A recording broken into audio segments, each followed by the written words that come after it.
Avec la remise de l'entier dossier aux acteurs politiques, on ne peut pas considérer ce dossier comme ayant évolué et allant vers son extinction.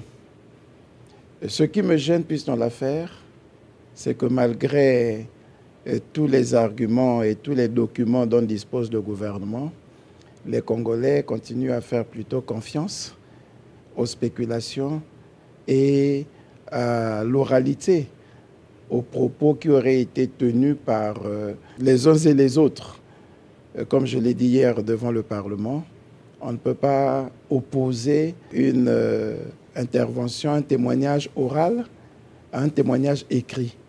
Maintenant que tous les écrits ont été mis à la disposition des acteurs politiques, le gouvernement va considérer ce dossier comme étant clos.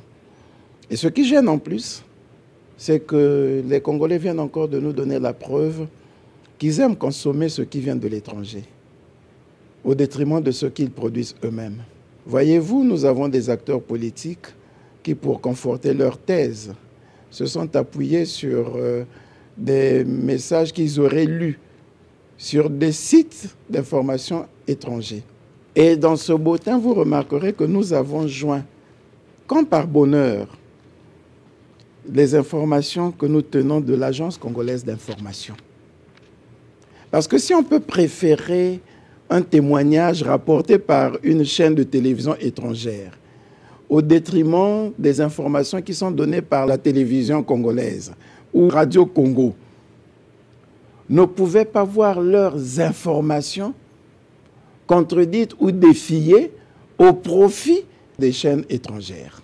C'est grave dans un pays.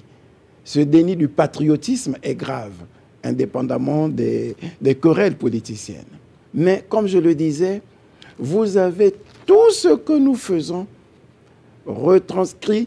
Je ne parlerai même pas des dépêches de Brazzaville. On peut dire que c'est aussi un journal relativement privé. Mais je parle de l'Agence congolaise d'information, qui a été créée en 1961 par la loi 4061 et qui a été rattachée au ministère de l'Information en 2003 par le décret 2003-222 faisant de l'Agence congolaise d'information une direction générale. Et au terme de la loi et de ce décret, il est bien dit que l'Agence congolaise d'information est chargée de diffuser l'information complète, exacte, impartiale. Elle doit tout faire pour la retrouver de façon à donner à ses usagers une information régulière, exacte, complète et impartiale. Elle ne doit dans aucune circonstance subir des interventions extérieures de nature à tronquer l'intégrité de l'information. Et nous avons une agence congolaise d'information qui travaille nuit et jour pour mettre à la disposition du public l'ensemble d'informations collectées sur le territoire national. Et on ne prend pas référence à ces documents, ces informations produites par notre agence congolaise d'information.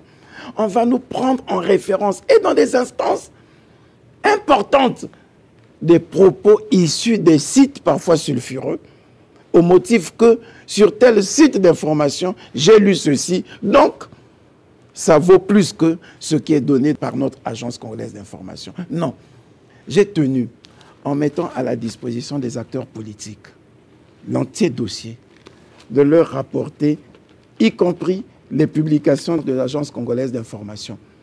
La parole s'en va, l'écrit reste.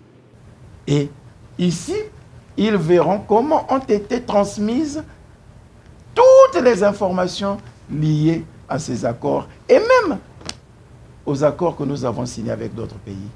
Maintenant que nous avons les textes et que nous demandons à tout le monde de lire ces textes, de les comprendre, je pense qu'il y aura moins de débats.